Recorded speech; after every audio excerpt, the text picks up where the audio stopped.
What's happening? I asked, looking around at their smug faces, each one showing a sense of satisfaction as they surrounded me. My in-laws moved closer, clearly enjoying this moment, like they had planned it. Finally, one of them spoke, sounding almost happy. We need to talk seriously. I took a deep breath to stay calm. Okay, go ahead, I said. My husband, Paul, sighed deeply, not looking at me. I sold the house to my parents, he said, pausing before adding, and I think we should get a divorce. My in-laws exchanged pleased looks, acting like they had won some silent victory. Without saying a word, I pulled out the signed divorce papers, put my wedding ring on the table, and said, then I guess I'm leaving. They didn't realize what they were about to face. My name is Laura, and I'm 50 years old. A lot of time has passed since I married Paul. Our children are now grown and live their own lives. I used to work a regular office job, but now, thanks to a friend's recommendation, I teach classes on making handmade accessories. What started as a hobby has turned into my profession, and it brings me a lot of joy. Some people might not understand turning a hobby into a job, but I'm happy. Paul and I met by chance when I worked at a company and he worked for a client. As we started meeting more at work events, our relationship grew, and eventually, we married because we loved each other. After 3 years, we had a healthy, energetic son. He graduated from a good university and is now happily married and doing well. But despite our son's success, Paul and I began to drift apart. He changed over time, and the kind, thoughtful man I married became demanding, treating me like a servant. His constant complaints and new expectations made things harder for me. Lately, he gets angry over small things and verbally abuses me more. I've wanted to leave for a long time, but I'm stuck with an unpaid mortgage. On top of that, Paul quit his job for no clear reason and now just spends his days at home, not helping with anything. I do everything on my own. The house we live in was recently rebuilt, and I paid for it all, handling the finances and saving up for it. It represents my hopes and dreams, a house I worked hard to build. I don't want Paul to get it if I leave. The house means more than just the mortgage. It's where my dreams came true, with a kitchen I carefully designed. Even though Paul had some input, I covered all the costs and wanted things done my way. After a lot of challenges, we finally built the house, and I felt so happy about it. But the cost was much higher than we expected, so we took on a much bigger loan than we planned. Getting that loan in our 50s was a surprise, but the excitement about our new home helped us push through. Paul wasn't as excited. He wasn't happy with how the house turned out and complained about the money spent. This is just a waste, like throwing money away, he would grumble. I ignored his complaints and kept going, but eventually, he stopped talking to me and started doing things to annoy me. I wondered when things would get better. A few months after moving into the new house, the doorbell rang unexpectedly. I was about to answer it, but Paul got up before me, maybe knowing who it was. Soon, laughter and cheerful voices filled the house when the door to the living room opened. I saw my unexpected in-laws, Mark and Laura. I always felt uncomfortable around them. When we first announced our marriage, they were cold to me, criticizing my lower social status and acting awkward. Even on our wedding day, after we got married, they kept interfering, and each visit made me wonder how to handle them. Even though I thought things had calmed down, their sudden visit surprised me. I greeted them politely, feeling a bit tense, but they walked past me without saying a word, purposely ignoring me and bumping my shoulder. They admired the house, especially the large kitchen. Paul proudly showed it off, and when they left, they seemed satisfied. But as soon as they were gone, Paul turned serious, raising his voice at me.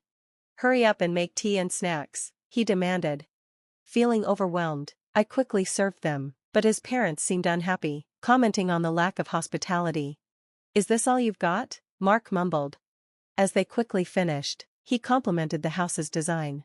"It's very nice," he said, looking more interested in the decor than anything I had prepared. Paul smiled widely and invited them to move in with us, almost acting as if I wasn't there. They listened to him and left, while I stayed behind, watching them go. I felt the distance between us, seeing him laugh and chat happily with his parents, something I hadn't seen in a long time. After that, his parents started visiting more often. At first, it was a few times a month, then a few times a week, until it became almost every day. Their criticism didn't stop, and Paul did nothing to stop it. He often blamed me, saying I didn't listen to him and that I was causing problems for our son, with complaints that never seemed to end.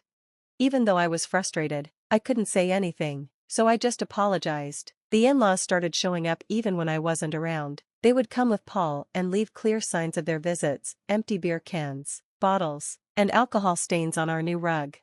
Even though I complained, the house began to smell like alcohol and felt dirty. I couldn't understand why Paul, who didn't help around the house, was so quick to complain. On top of everything, he started gambling, and I would often find used betting slips lying around. Trying to explain how bad gambling was and how it hurt our finances felt pointless. The money lost was a big problem. I told him one night, I said, watching him shrug, especially since the money for gambling is from my hard-earned work.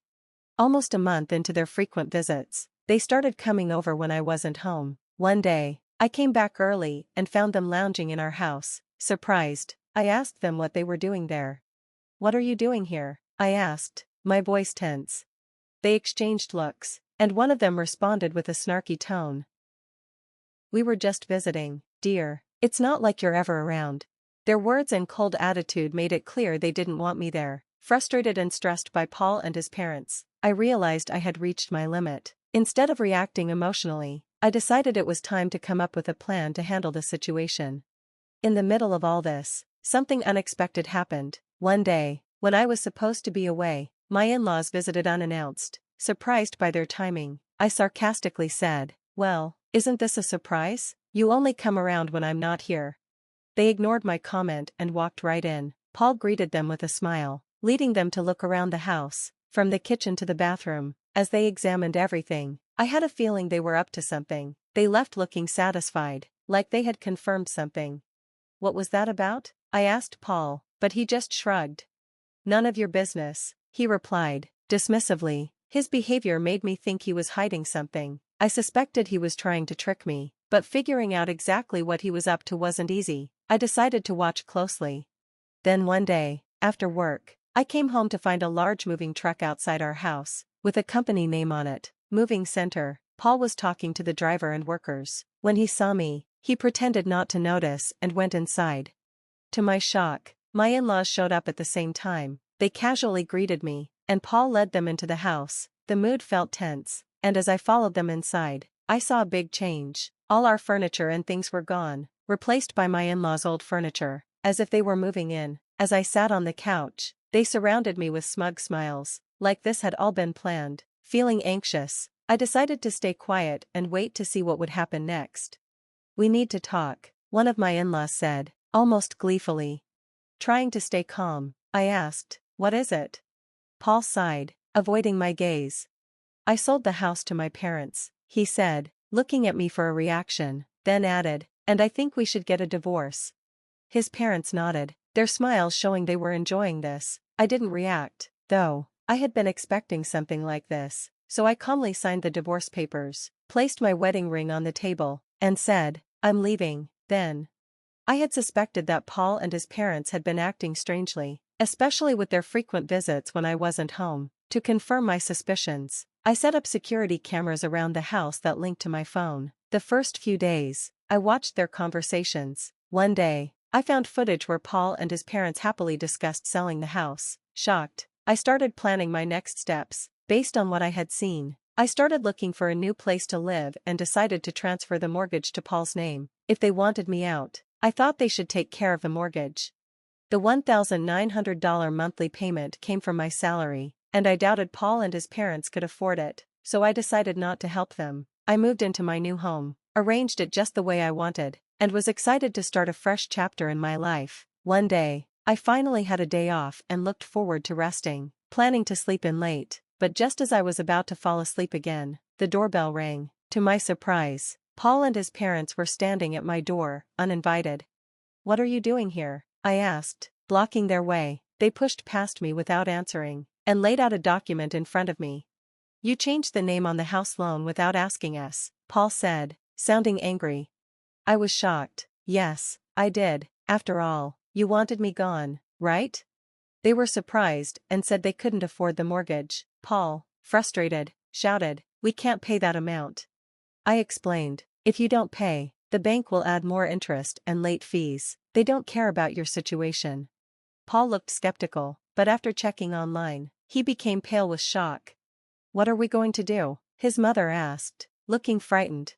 I shrugged, staying calm. Maybe find a job. It's time for a new start, I said. Their faces turned even paler as they realized the gravity of the situation. They admitted they had no savings, and Paul was deep in gambling debt with no steady income. They begged for help, reminding me of all the years we spent together. We've been through so much, Paul said, trying to sound sincere. I wasn't moved by their pleas. I shut the door and said, I'm done. You made your choice. They reported me to the police, and eventually, they were removed from my property. Due to money problems, they had to move to a cheaper apartment on the edge of town. Paul got a part-time job to help support his family. Meanwhile, I stayed focused on my job and continued my life. In my free time, I started a blog about handmade crafts, which gained attention and doubled my income. More people asked me to teach workshops, and I was doing well. I wasn't thinking about remarrying, and I planned to enjoy my life on my own. One day, I found an old household account book from the early days of my marriage. It brought back memories of our financial struggles. I decided to move forward with my life and put the book back on the shelf, ready to build my happiness on my own.